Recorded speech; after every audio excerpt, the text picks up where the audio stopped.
What would you do if you discovered that the person you loved had been lying to you from the very beginning? And what if, on the exact same day you made that discovery, they found out you had been lying to them too? What if neither of you was innocent? What if the love was real anyway? This is not a love story about two perfect people finding each other in a beautiful city. This is a love story about two people who were both hiding in plain sight. And what happened when the darkness finally ran out of room? Her name was Salem. His name was Joon-ho. And by the time this story's over, you will not know who to blame. Neither will they. If you are new here, subscribe right now, hit the notification bell, because this channel tells the love stories that refuse to be simple. You will not want to come back and find you missed what comes next. Selam Tadesse landed at Incheon International Airport on a Tuesday morning in September carrying one suitcase, a scholarship, letter folded into her coat pocket, and a name that was not entirely her own. She was 26 years old. Sharp jaw, sharper mind, the kind of compose that people mistake for cold until they're on the receiving end of her full attention and realize the warmth was there the whole time. She was simply careful with it. She had grown up in Addis Ababa, between her father's library and her mother's kitchen, fluent in Amharic and English, and the particular language of Ethiopian women who have learned to carry enormous weight without letting their posture show it. She gave her name at immigration as Selam Tadesse, her mother's surname. Clean, unremarkable, the kind of name that doesn't make anyone look up from their desk. Her father's name, the name she had quietly, deliberately, surgically left behind in Addis before boarding, would have made every person in that terminal look up, would have made some of them reach for their phones, would have followed her across the Pacific, like a shadow she was no longer willing to wear. But we will get to that.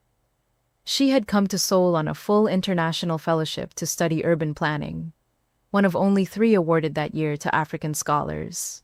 A genuine achievement, years of work, 2 missed relationships, 1 close friendship sacrificed to the altar of late-night research and early morning edits. She was proud of it in the specific way you are proud of things that cost you something real. She had no idea who else was proud of it. Or why. Seoul hit her the way foreign cities hit people who are accustomed to being the one who understands everything. Fast, efficient, loud in a particular frequency she hadn't encountered before. Not the warm, layered noise of Addis, but something more mechanical, more intentional, a city that had decided long ago that every second was accountable. She stood at the Incheon exit and watched the crowd move around her like water finding its level and felt, for the first time in memory, completely invisible. Good, she thought. Invisible was exactly what she had come for. On her 3rd day, she got lost. Not dramatically, the kind of lost where the right street is probably 1 block over, but your map app keeps routing you in a patient, maddening circle. She was in Ambw looking for the university housing office, holding her phone like a question with no answer, turning slowly on a pavement that offered no obvious clues. He came around the corner carrying 2 paper cups of coffee and nearly walked directly into her. He didn't spill. Most people in that moment of near collision would have stumbled, cursed under their breath, dropped something. He simply stopped, perfectly balanced, as though the near miss had been choreographed. He looked at her with dark, unhurried eyes, the eyes of a man who was not in a rush to be anywhere, and said, in clean English with barely a trace of accent, "You look like someone who needs directions more than I. Need both of these coffees." She blinked. He held 1 cup toward her. And here is the thing about Selam Tadesse. She was not the kind of woman who accepted things from strangers. Her mother had raised her with the specific, beloved, occasionally suffocating caution of an Ethiopian woman who has seen how the world treats women who are too trusting, too open, too quick to believe in the kindness of men they don't know. She checked locks twice. She arranged her own transport. She did not accept coffee from corners. Her hand moved before her brain could say no. She took the coffee. He smiled, small, genuine, not performing it, and said, "The housing office is this way. I'll walk you." His name was Park Joon-ho. He was 30 years old, an architect at a firm 3 blocks from her university, a man who had lived in Mappogu his entire life and knew every shortcut, every alley, every grandmother who sold fish cakes from a cart and gave extra portions to people who greeted her, properly in dialect. He was warm without being aggressive about it. He asked questions and then actually listened to the answers, the rarest combination in a stranger. At the housing office door, he pulled a napkin from his coat pocket and wrote his number. "In case you get lost again," he said. She almost threw it away on the walk back to her dormitory. She didn't. What Selam had no way of knowing, standing on that pavement with borrowed coffee going cold in her hand, was that Park Joon-ho had known she would be on that street 20 minutes before she arrived. He had known her schedule, her dormitory assignment, the fact that the housing office entrance was mislabeled on every digital map in Seoul and had been for 18 months because nobody had filed the correction. He had positioned himself on that corner at 9:40 a.m. He had written his number on the napkin the night before. Park Joon-ho worked for Hansung Urban Development, one of the most aggressive architectural firms in South Korea, currently pursuing a $1 billion urban renewal contract in Addis Ababa. A contract that required more than blueprints. It required access, insider knowledge, someone embedded in Ethiopian urban planning circles who could smooth the political terrain from the inside before Hansung ever formally presented their bid. When the International Fellowship recipient list landed on his senior partner's desk, one name was circled within the hour. Selam, Tadesse, top of her graduating class, thesis focus, urban infrastructure redesign in sub-Saharan African cities, perfect academic profile, perfect geographic knowledge, perfect. Joon-ho was assigned to make contact. Casual contact. Nothing traceable, nothing that would alarm her. Build trust slowly, draw out her expertise, map her professional network in Addis. The scholarship itself had been quietly co-funded through a Hansung subsidiary that routed money through a Hong Kong holding company and then through a Dutch university partnership fund. Clean on paper, untraceable to anyone not specifically looking. She was never supposed to know any of it. The meeting on the corner was engineered. He handed her that coffee with a strategy already mapped in his head. 3 months to establish genuine friendship, 6 months to integrate into her academic network, 12 months to have the access his firm needed. What he had not factored into the strategy was her. The way she took the coffee. Not gratefully, not helplessly, but with the quiet assessment of someone deciding whether a thing was worth accepting. The way she answered his questions with exactly enough and nothing extra, like a woman who had learned to be generous and careful at the same time. The way she looked at him when he handed her the napkin, like she was making a decision about something much larger than a phone number. By the time he walked back to his office at 10:15 a.m., the strategy had already started to develop a fault line. He told himself it was fine. He was a professional. He had done this kind of thing before, relationship building for business purposes, soft intelligence gathering wrapped in genuine hospitality. He was good at it, precisely because he was not performing. He was simply deploying a version of himself that happened to be useful. He would be fine. He was not fine.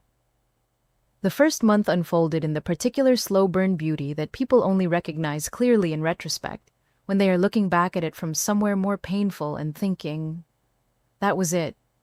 That was the moment. I just didn't know it yet. He became her guide. She became, without knowing it, his conscience. He showed her soul the way you can only show a city to someone experiencing it for the first time, with fresh eyes borrowed from their wonder. Pojangmacha, tense glowing orange in October rain. Sundae and Teokboki at midnight stalls where the steam rose in columns and the light was cheap and gold and beautiful. Gyeongbogung at dawn before the tour groups arrived, when the palace held its silence like a secret it hadn't decided to share yet. She showed him Ethiopian food, injera with misirwat and tibs, the coffee ceremony her mother had taught her with the small clay jabina, and the particular ritual of roasting the beans first, so the smell reached every corner of the room before the coffee itself arrived. She had packed spice blends in her suitcase because she knew Seoul wouldn't have them, and she understood, instinctively, that you cannot be fully yourself in a foreign country if you've left all the flavors of home behind.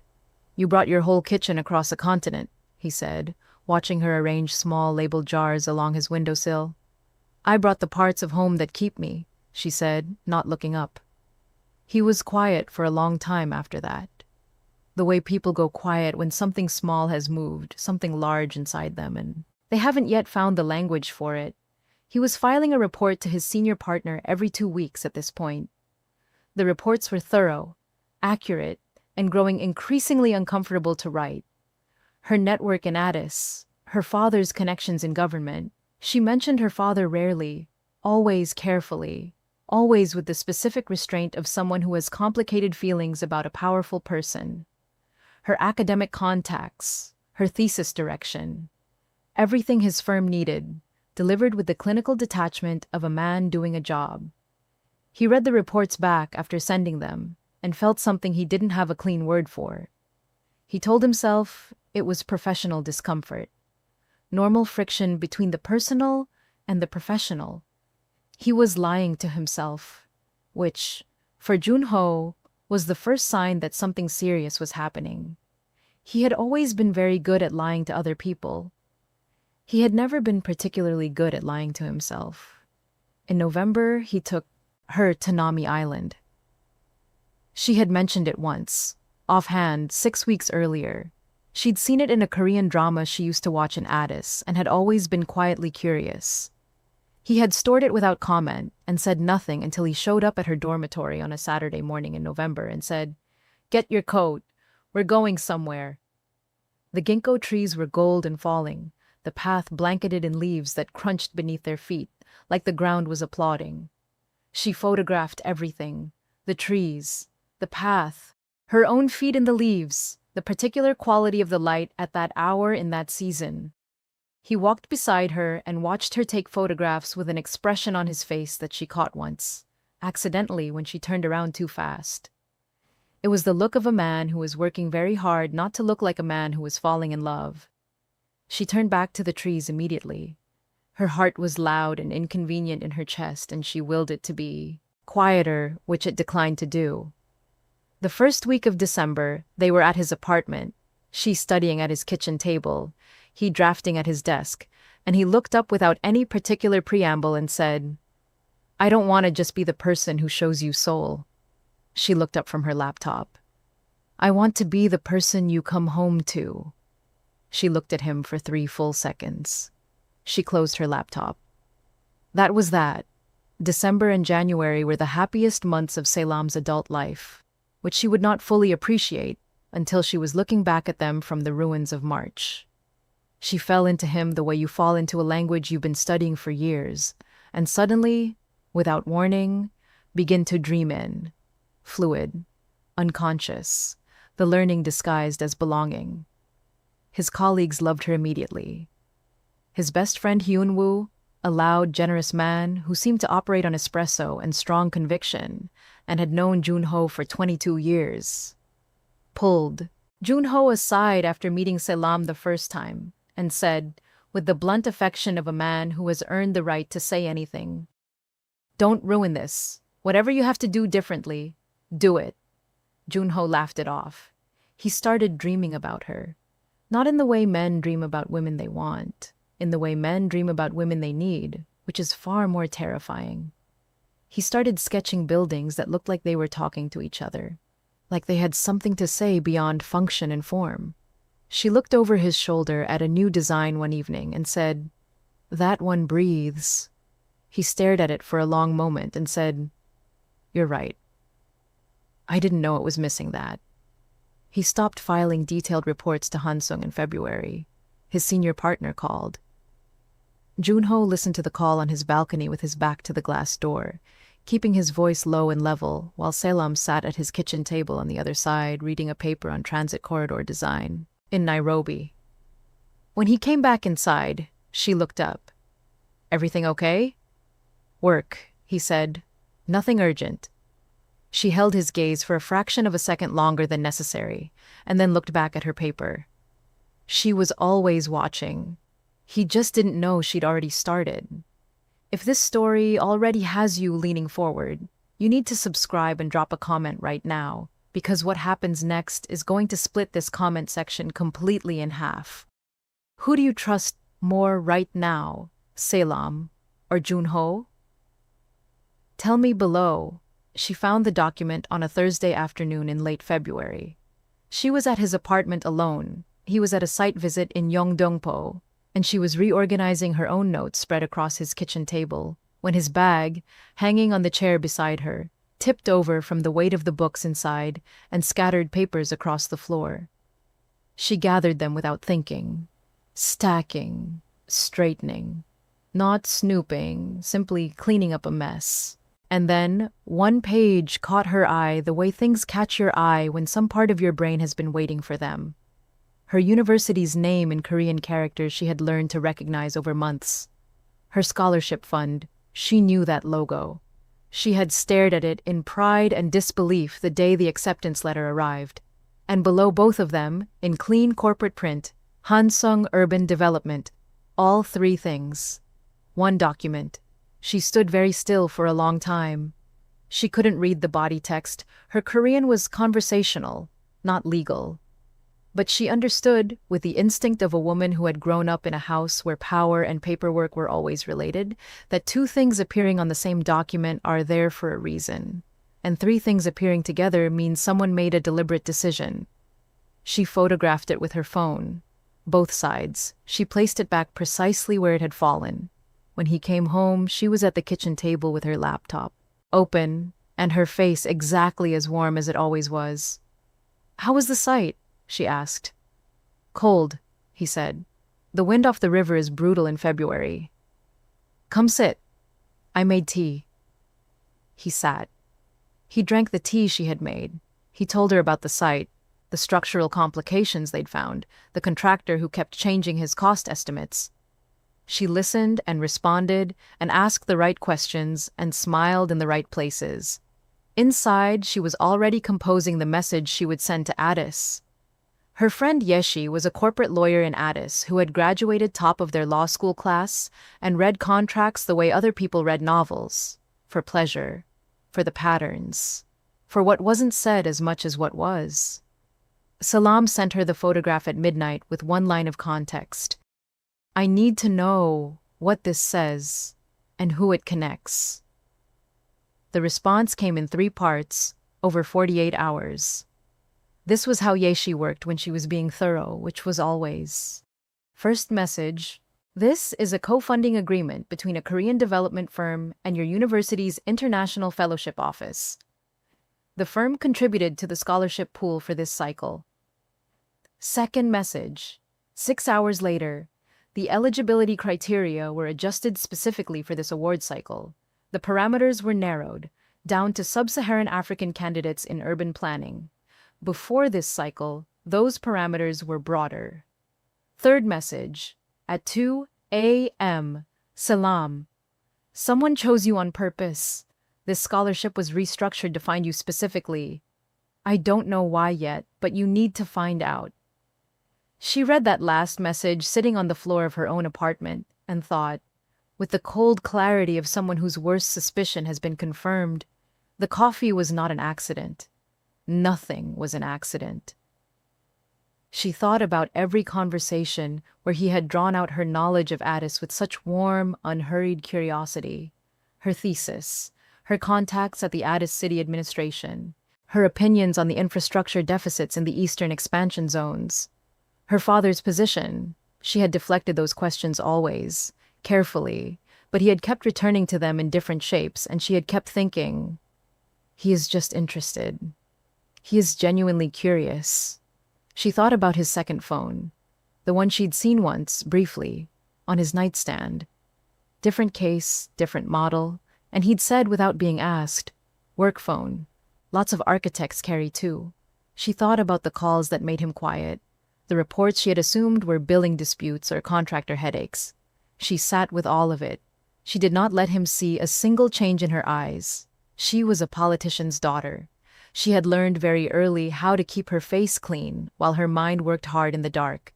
What she did not know, what she couldn't yet see, was that the story had a second floor, and the view from there was even more disorienting. Her thesis supervisor was a Korean woman named Professor Park Mirai. They had been meeting every week for 4 months. Mirai was in her late 30s, precise, elegant, the kind of academic who edited your work until it was unrecognizable, but somehow exactly what you'd meant to say.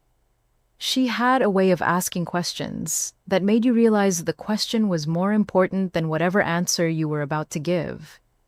She had championed Selam's research in departmental meetings, defended her methodological choices when a senior colleague called them too politically inflected, made space for her perspective in a faculty that didn't always know what to do with a voice like hers.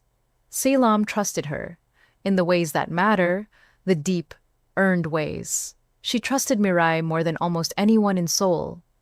That trust was about to become the most complicated thing in the story. It happened on a Wednesday evening in late February. They had stayed after a seminar for coffee, the kind of post-academic decompression that Selam had come to treasure, the hour when Mirai stopped being a professor and became something closer to a person. They were talking about Selam's thesis progress, about a restaurant she and Joon-ho had visited the previous weekend, and she said his name in passing, just Park Joon-ho, the architect. He took me to this galbi place in Ambw and watched Mirai's coffee cup stop halfway to her lips. The cup just stopped. "What did you say his name was?" Mirai said. "Park Joon-ho. He works at an architecture firm near the university. Mirai set the cup down on the saucer with the careful, deliberate precision of someone controlling a reaction that is trying very hard to be uncontrolled. The silence that followed lasted 4 seconds. To Selam, it lasted 4 years. "I know him," Mirai said. "Not new, not used to know, not once upon a time, a long time ago, back when. No, present tense, active." Selam looked at her. She did not speak.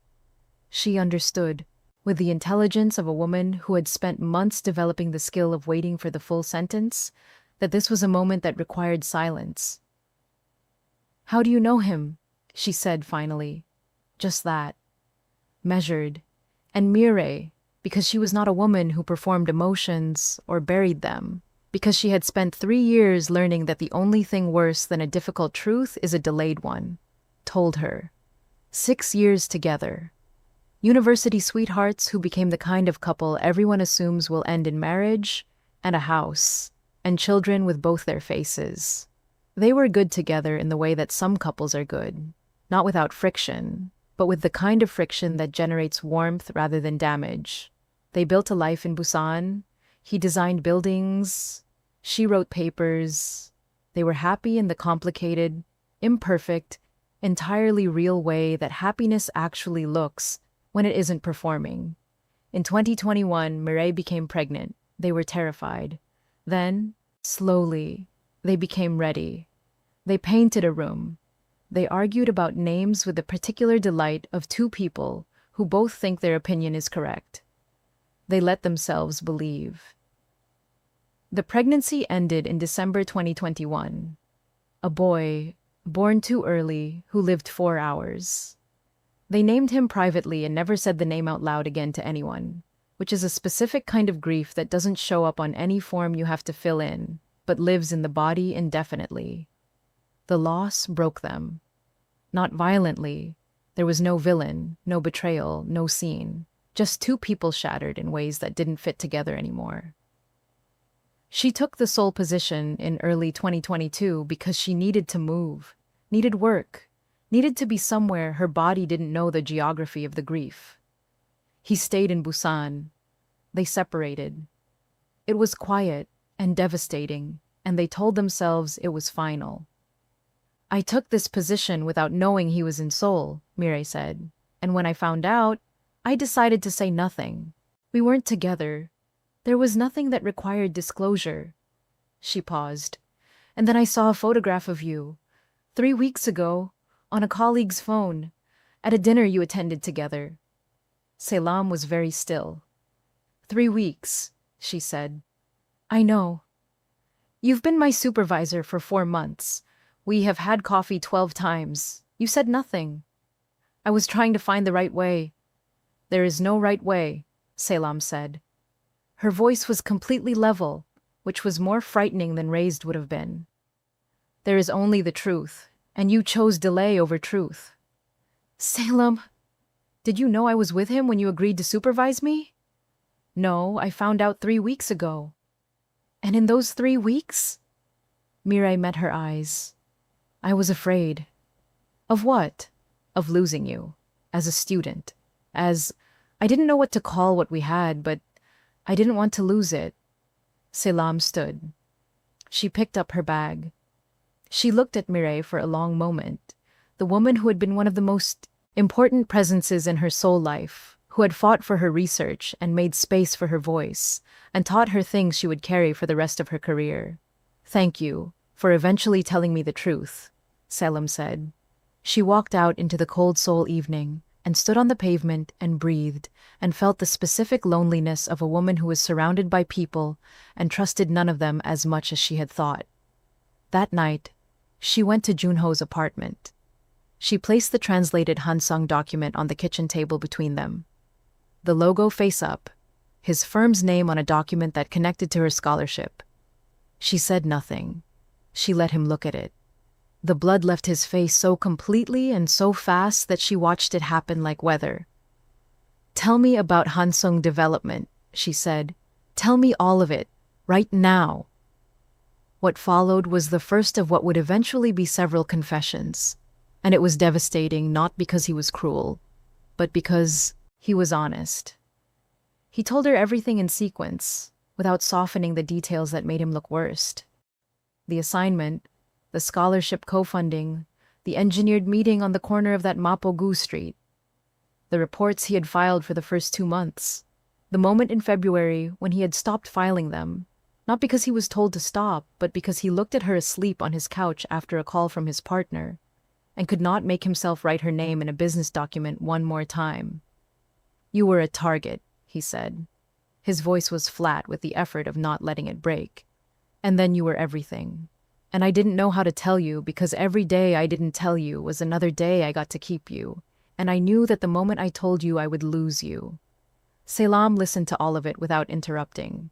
She let every word land where it needed to land. Then she said, Your ex-girlfriend is my thesis supervisor. The silence was so total it seemed to have weight. He looked at her. Mirai is Professor Park Mirai, my supervisor for 4 months. She told me this evening. She found out 3 weeks ago and said nothing until tonight. He was processing. She could see it, the way his mind was working through the geometry of it, the overlap, the impossible coincidence. I didn't know, he said. I believe you, she said. That I actually believe. Selam, don't. She held up one hand. Not aggressive, just stop. I need you to sit in what you've told me for a moment. I need you to understand that you were assigned to befriend me before you met me. That the scholarship I am proudest of in my life was funded in part to put me in your path. That the woman who has been mentoring me, defending my work, making me feel seen in a country that doesn't always know what to do with me, is the woman you loved for 6 years and lost a child with. He said nothing. Do you understand, she said quietly, how completely surrounded I feel right now? He did. He had no words that were sufficient, because there are no words sufficient for that. He sat across from her at the kitchen table, the same table where she had studied 100 nights, where he had cooked for her, where they had built the ordinary, beautiful architecture of a life together. And he looked like a man who had just watched the thing he loved most collapse under the weight of his own choices. She did not leave that night. She stayed. She told him she needed to think. He told her he would wait as long as she needed. They slept in his bed with a distance between them that had no physical measurement, a distance made entirely of everything that had been said and couldn't be taken back. In the morning, she went home to her own apartment and sat on her floor for 4 hours. She thought with the precision she brought to structural problems. She laid out what she knew. What was real, what was performance, what lived in the space between. The conclusion was uncomfortable and irrefutable. The love was genuine. She was certain of it, the way you are certain of things that live below the level of argument. In the body, in the accumulated evidence of 1,000 small moments that cannot be manufactured at that volume over that duration. He had fallen in love with her for real. The mission had become irrelevant to him before it had become undeniable to her. That didn't make it okay. It made it survivable. She went back. She told him, full honesty from this moment, or nothing. He agreed without hesitation. She requested a new thesis supervisor. He resigned from the ADIS project at Hansung in writing, the same day, without being asked. March was hard in the specific way that honest things are hard after a long time of managed surfaces, raw, exposing, requiring more of both of them than the golden months had. But underneath the difficulty, there was something the beautiful months had lacked. Something that felt like actual ground. The viewer might have exhaled here. That would have been exactly the wrong moment to exhale. There were signals she noticed but couldn't yet name. A call every second Sunday morning. He always stepped outside, always came back a shade quieter, always said family stuff when she asked. I'll explain it properly soon. A locked drawer she had never opened because there had never been a reason to. Hyunwoo at dinner one evening, starting a sentence. Has June told you about... And stopping himself with the expression of a man who has just stepped off the edge of something and is hoping gravity takes pity on him. A solo trip to Busan in April. Just to clear my head, he said, 2 days. He returned subdued in the specific way of someone who has been carrying something heavy and has not yet found a place to set it down. She waited. She had agreed to give him time to learn how to be honest, and you cannot demand someone else's speed. Then she opened the drawer. She found the small key on a hook in the kitchen, generic, the kind that comes with furniture and gets forgotten. Third one she tried. Inside, crayon drawings on construction paper, the kind that go on refrigerators. A birthday card in a child's handwriting, large, effortful Korean characters. A stack of photographs. She picked up the top photograph. Joon-ho on Haeundae Beach, sitting in the sand, holding a small girl, 2 years old, maybe younger, on his lap. Both of them laughing at something off-frame. The child had his eyes exactly, dark, deep-set, unhurried. His jaw softened into something rounder by youth, the way children carry their parents' faces before life sharpens the angles. She turned the photograph over.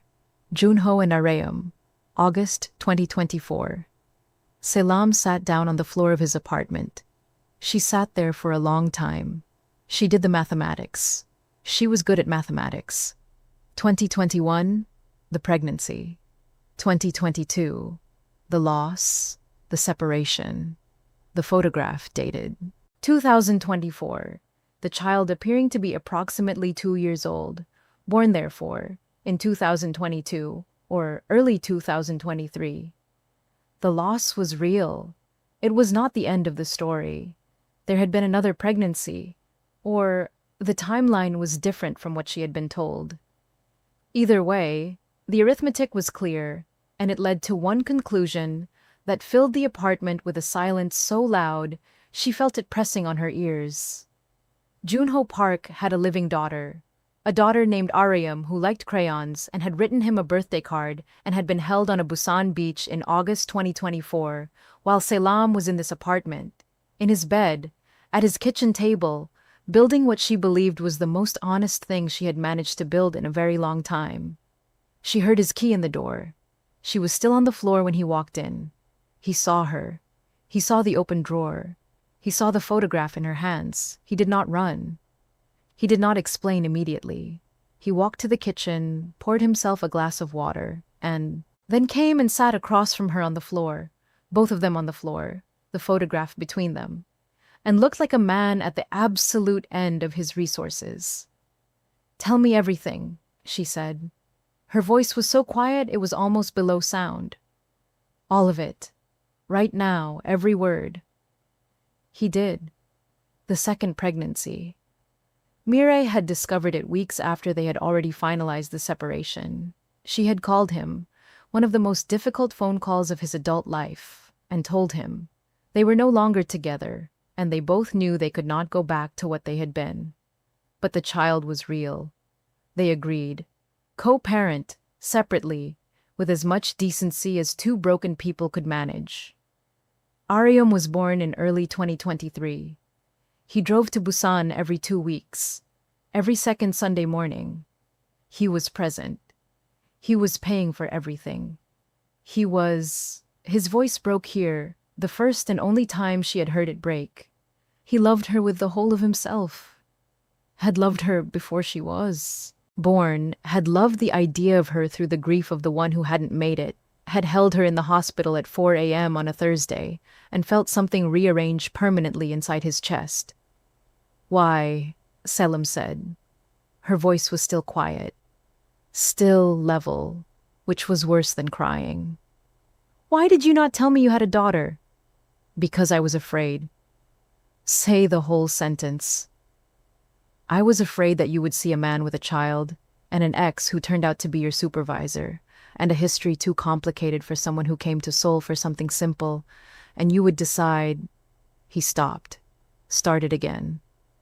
"You would decide I was too much, that all of this was too much.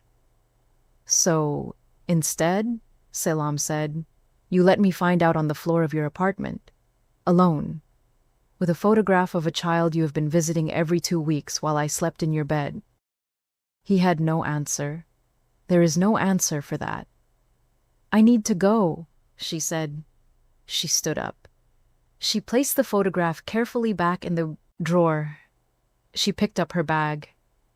"Selam, don't call me tonight," she said. "Don't call me tomorrow." She walked out. This time, she meant it differently. If you have an opinion about Joon-ho right now, whether you think he is irredeemable, or whether you understand him, drop it in the comments.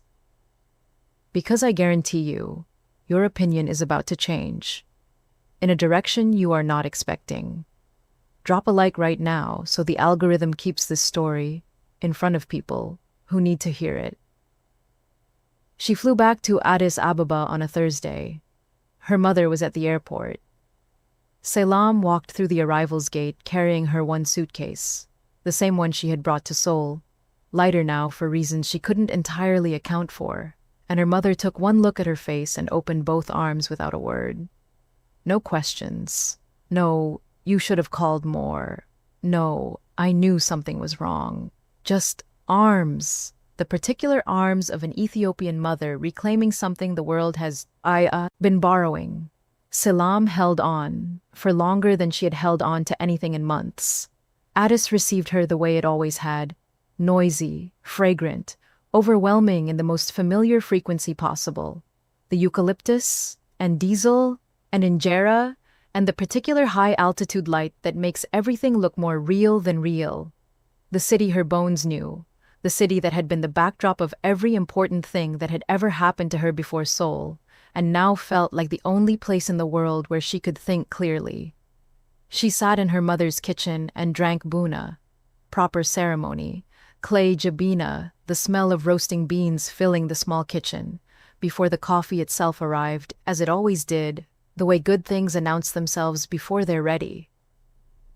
She talked for 6 hours. Her mother listened with the patience of a woman who has heard many kinds of pain and understands that the most important work is simply to receive it without flinching. At the end, her mother said, "You loved him." "Yes." "He loves you." "Yes." "And you're here." "Yes." "Then the story isn't finished," her mother said.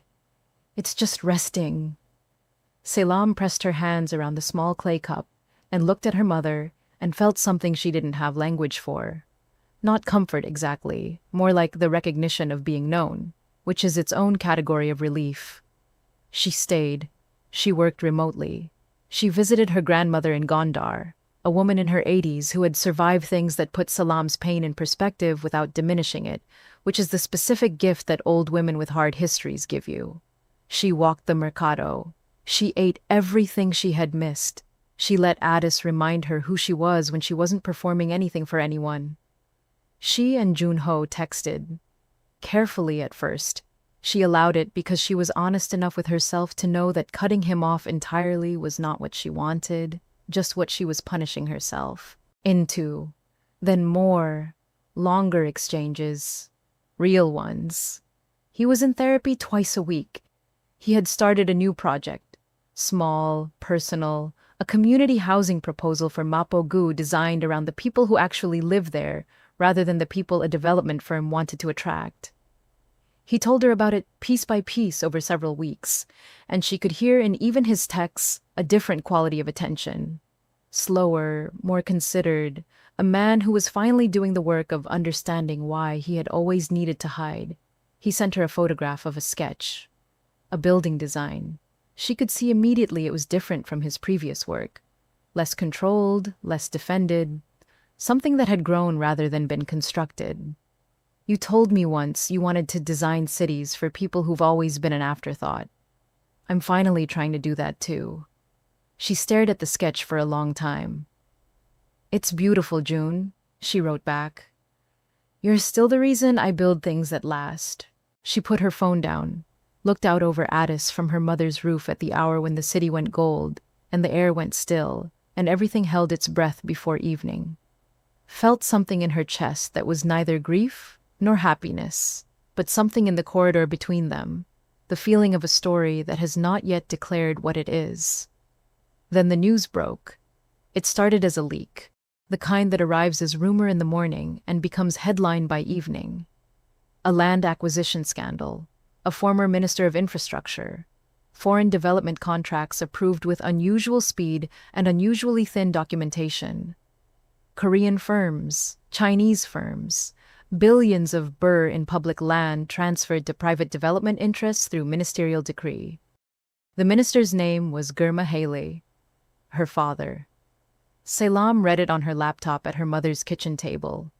She read it again. She set the laptop down on the table and stared at the wall and breathed through the specific, physical sensation of your worst-kept private knowledge becoming public. She had known her father's world was compromised. Not the details, never the details. She had kept deliberate, careful distance from the details, but the shape of it. The texture, the way certain names appeared around him, the way certain decisions moved faster than they should, the way he spoke about foreign investment with a particular enthusiasm that she had filed away, for years, under things I cannot think about directly. She had built her own life specifically to be separate from that shape. She pulled up the leaked documents circulating in the Ethiopian press. She read them with the focused attention of someone trained to understand infrastructure policy, because that was what she was, that was what 4 years of study and a Seoul fellowship had made her. She read past the headlines into the actual text. On the 3rd page, Hansung Urban Development. She closed the laptop, opened it, read the Hansung section 3 times, the scholarship, the co-funding, the adjusted eligibility criteria, and here, in a series of emails dated 18 months before she had ever set foot in Seoul, the outline of an arrangement. Hansung would facilitate a fellowship placement for a specific candidate. In exchange, the Ethiopian Ministry of Infrastructure would accelerate the approval timeline for Hansung's Addis urban renewal bid. Pre-approval, before the bid was even formally submitted. Guaranteed access, guaranteed outcome. The candidate, one Selam Tadesse, chosen not only for her academic profile, chosen because she was Gurmahale's daughter, because whoever built a relationship with her had a back channel to the man who controlled every major infrastructure decision in Ethiopia. She was not a target because of her expertise alone. She was a target because of her blood, because of a father who had used her name, without her knowledge, without her consent, as currency, in a deal she never agreed to. Joon-ho had been sent to befriend a minister's daughter, and her father had sent his daughter to Seoul. She sat with that for a long time. The way a body sits with something too big to move immediately, you just let it be in the room with you until you are ready to stand in the same space as it. Then, her phone buzzed. Unknown Korean number. The message was in professional English. Clipped. Careful. The kind of language that has been reviewed by someone who wanted to cause maximum damage while maintaining plausible deniability. Ms. Haley, we are aware that Joon-ho Park has compromised this project through personal involvement. We want you to know that documentation exists, showing your father's ministry pre-approving Han Sung's ADIS bid in exchange for facilitating your scholarship placement. We thought you should be aware of what your family's name has been used for. Attached. Email chains, signed approvals, her father's letterhead, his signature in the specific shade of blue ink that she had seen on 1,000 documents growing up, from her father's desk, the pen her mother had given him that he used for everything official, because he said it felt like intention. She looked at that signature. She called her father. The call lasted 40 minutes. She will not repeat it in full. What she carried out of it was this. He had known. He had not arranged her scholarship. She had earned that. He was insistent about this. His voice carrying the specific defensive pride of a man who has convinced himself that the line between assistance and manipulation is clear when it is not. But he had made the path easier. He had seen it as helping her. Using his position for family, which in the framework he had constructed for himself was not corruption, but love. She listened to all of it. Then she said, "Baba, did you sign anything?" Silence. "Did you sign anything that connected my name to a development deal?" More silence. "I see," she said. She hung up. She sat in her mother's kitchen. The same smell of coffee and berbere, the same city light coming through the window at the same angle it always had. And she thought about something she had said to Joon-ho on the night she confronted him about the document. There is no right way. There's only the truth. She had said that. She had meant it. And she had been carrying a name that wasn't complete for 11 months in Seoul. Selam Tadese. Her mother's name. Clean. Unremarkable. A name she had chosen because she knew, always, that the world her father operated in was dirty, and she had wanted to be separate from it.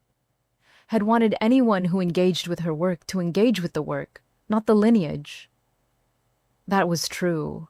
It was genuinely true. But it was not the whole truth. The whole truth was that she had been ashamed, not of her father specifically, of what he represented, of the way power and compromise had grown together in her family until she couldn't always tell which was which. She had run to Seoul with her mother's name and called it independence when part of it was flight.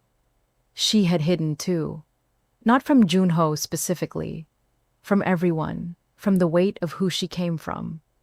But you cannot hide from everyone and tell the man you love he should have been honest with you. Those two things cannot exist in the same sentence and remain intact. She called Joon-ho. He answered on the first ring. "Joon-ho," she said, "my father is Gurmahele." Silence. "I know," he said. "You knew before you met me." A pause. "Yes. You were sent specifically because of who my father is. Not just my academic profile. My blood. Yes. You knew the entire time. I knew who your father was.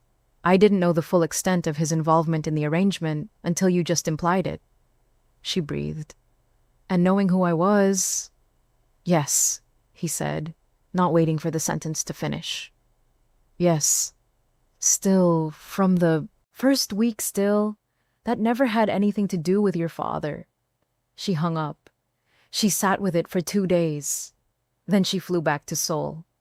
Not to be with him, to finish what needed to be finished in person, because she had learned at cost that some conversations lose their essential truth when filtered through a screen.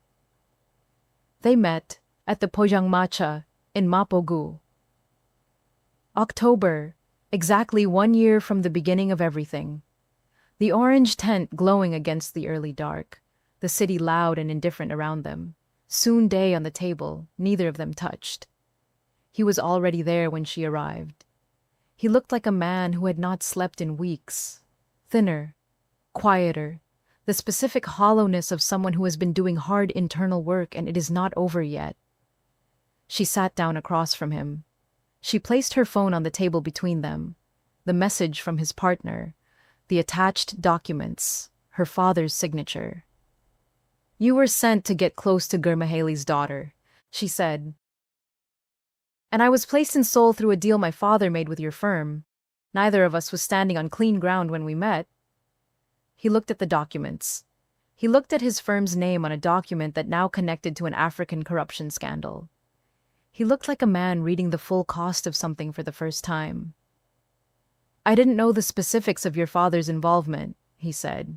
"I was told you were a valuable target. I wasn't told why beyond your academic profile." "I believe you," she said. "That's the strangest thing. I believe you." "Salem, I also lied," she said. He went still. "Every introduction, every form, every person I met in Seoul, I used my mother's surname. I kept my father completely invisible. I told myself it was to protect my credibility, to make sure people engaged with my work and not my lineage." She met his eyes. That was true. It was also not the whole truth. What was the whole truth? The whole truth is that I grew up watching my father make choices I couldn't reconcile, and I ran from his name because I was ashamed of what it had become. I called that independence. It was partly flight. He sat with that. "You were hiding your identity," he said slowly. "Yes." "While accusing me of hiding mine." "Yes." Neither of us told the other the full truth. "No." The pojangmatcha glowed around them. Someone at the next table laughed at something. The city went on being the city. "We were both hiding," he said. "Yes." "From each other, from ourselves." "Yes." "Does that make us the same?" She thought about it. Really thought. The way she thought about the hardest structural problems, finding the actual answer rather than the comfortable one. "It makes us human," she said. "It doesn't make us right, and it doesn't cancel out what either of us owes the other." What do we owe each other? The truth. Going forward, the complete truth. Not the curated version, not the version that protects us from the consequences of the full picture. The actual truth. He reached across the table, not grabbing, placed his hand near hers. An offering. The same geometry as a coffee cup on a street corner in Ambw a year ago on a morning that was not accidental. She looked at his hand. "You have a daughter named Ariam," she said. "I have a father I have to reckon with publicly. You have therapy you're in the middle of. I have a degree to finish and a name I have to decide how to carry." "And," he said, "and none of that is small, none of that resolves quickly." "I know. I can't promise you what comes after we do all of that." "I'm not asking for a promise," he said. "I'm asking if there's still a direction." She looked at him for a long time, this careful, broken, finally honest man with the architect's hands, and the daughter in Busan, and the grief he had carried for 3 years, in the wrong direction, and was only now learning to carry right. She thought about ginkgo trees going gold in November. She thought about her spice jars on his windowsill. She thought about the look on his face on Nami Island that she had caught accidentally and that she had never forgotten. "There might be a direction," she said. "That's enough," he said immediately. She stood, wrapped her coat. The Seoul night, cold and vast, and full of its own ongoing life.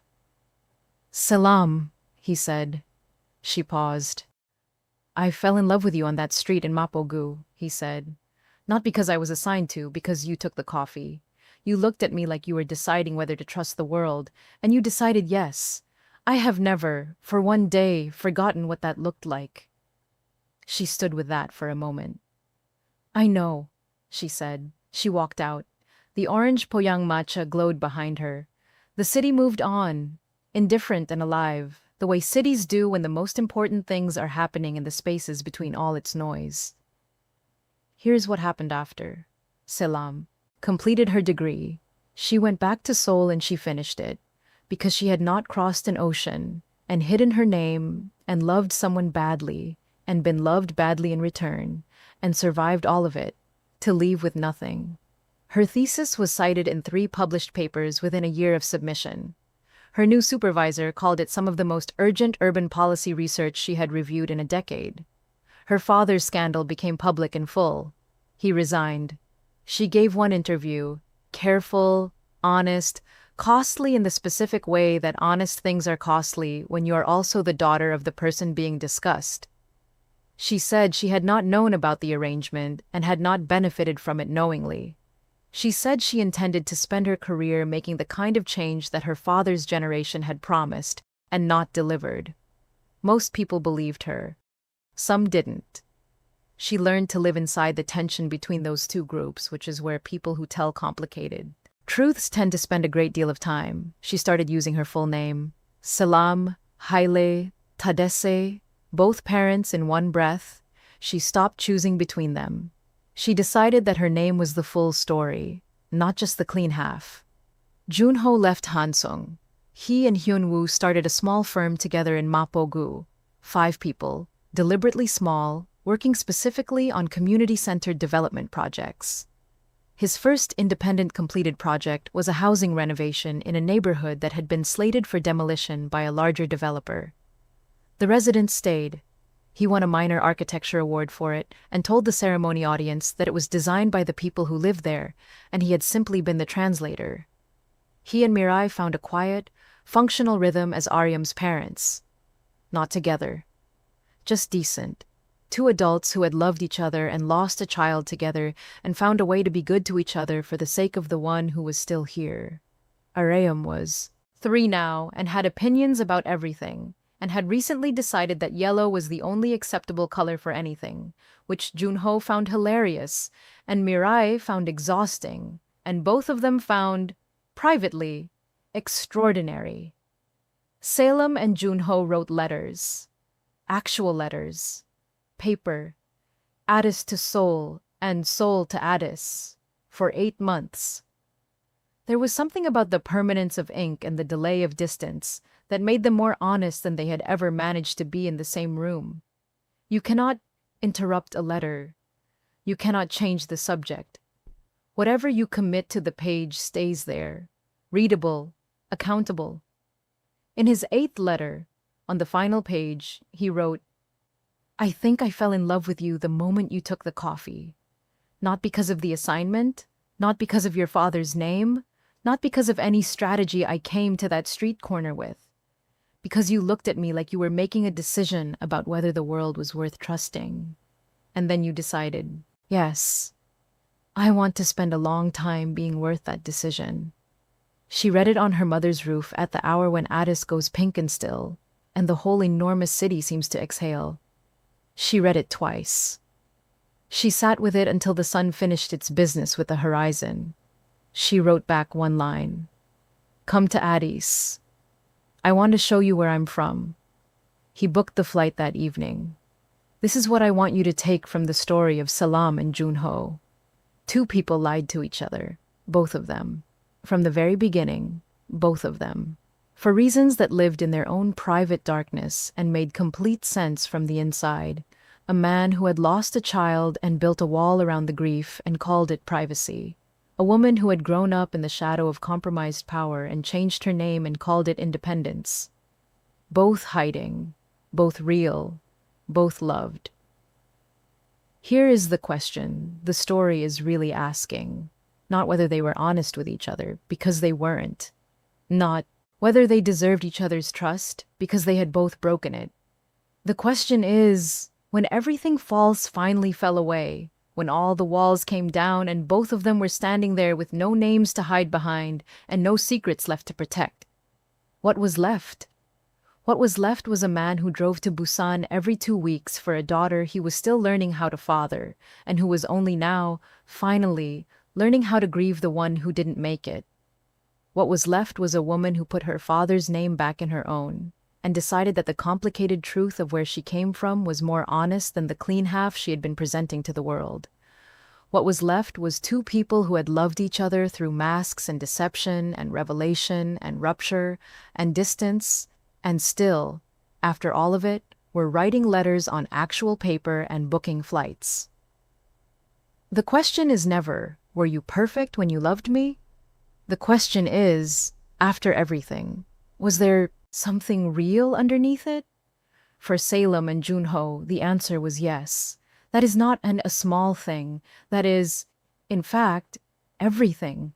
If this story reached something in you, share it right now with one person who needs to hear it. Subscribe if you are not already here, because this is where these stories live, the ones too complicated for a simple ending, the ones that ask more of you than just feeling good at the close. Drop a comment and tell me, at which moment did your opinion of Joon-ho change? At which moment did you realize Selam was not as clean as she seemed? I read every single comment and I will be in there with you. The next story is already built. It hits harder than this one. I'll see you there.